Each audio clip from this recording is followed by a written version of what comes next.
સાબરકાંઠા લોકસભા બેઠક પર ઉમેદવાર વિરુદ્ધ આક્રોશ યથાવત છે। સાબરકાંઠા બેઠક પર ભાજપે ડેમેજ કંટ્રોલની કવાયત શરૂ કરી છે। ત્યારે આ જ કવાયતના ભાગરૂપે ગૃહ રાજ્યમંત્રી હર્ષ સંઘવી સવારથી જ સાબરકાંઠા અને અરવલ્લી જિલ્લાના પ્રવાસે આવ્યા હતા। હર્ષ સંઘવીએ સાબરકાંઠા જિલ્લા પ્રમુખના નિવાસસ્થાને બેઠકથી આ ડેમેજ કંટ્રોલની શરૂઆત કરી છે। સાબરકાંઠા બાદ હર્ષ સંઘવી આજ લોકસભા બેઠક અંતર્ગત આવતા અરવલ્લીના મોડાસાના પ્રવાસે પણ પહોંચ્યા હતા। ત્યારે આ વિરોધને ખાળવા પક્ષ તરફથી પ્રદેશ કાર્યાલય પર ભીખાજી ઠાકોરને સૂચના અપાઈ હતી।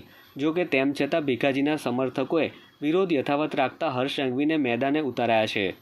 વિધાનસભા બેઠક પર ડેમેજ કંટ્રોલ કરવા ઉમેદવારો જાહેર કર્યા બાદ પક્ષમાં જ ઉઠેલા વિરોધના સૂરને ડામવા માટે પ્રદેશ ભાજપે તમામ ક્ષેત્રે ડેમેજ કંટ્રોલ શરૂ કર્યું છે। જિલ્લા ભાજપના પૂર્વ પ્રમુખ જેડી પટેલ, મહામંત્રી વિજય પંડ્યા, લોકસભા ક્લસ્ટર પ્રભારી દુષ્યંત પંડ્યા, કૌશલ્યા કુંવરબા, રેખાબેન ઝાલા સહિતના આગેવાનો ઉપસ્થિત રહ્યા હતા।